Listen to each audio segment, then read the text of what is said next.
আগামী ডিসেম্বরে অথবা জানুয়ারিতেই হতে পারে মিয়ানমারের নির্বাচন। দেশটির ক্ষমতাসীন জান্তা প্রধান মিন অং হাই বলেছেন এইসব তথ্য। বলেন, স্বাধীন আর স্বচ্ছ নির্বাচন আয়োজনের প্রস্তুতি নেওয়া হচ্ছে। ভোটে অংশগ্রহণের জন্য এর মধ্যে আবেদন করেছে ৫৩টি রাজনৈতিক দল। যদিও নির্বাচন কতটুকু সুষ্ঠু হবে তা নিয়ে সংশয় জানিয়েছে বিভিন্ন মানবাধিকার সংগঠন।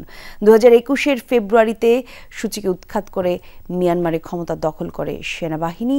আটক করা হয় সূচিকে। বেশ কয়েকটি মামলায় বিচার কাজ চলছে তার। ভোগ করছেন কারাদণ্ড। জান্তা বাহিনী ক্ষমতা দখলের পর থেকেই অস্থিতিশীল দেশটির পরিস্থিতি। উত্থান হয়েছে বিভিন্ন বিদ্রোহী গোষ্ঠীর। সরকারি বাহিনীকে হটিয়ে রাখাইন সহ বিভিন্ন এলাকার নিয়ন্ত্রণ নিয়েছে বিদ্রোহীরা।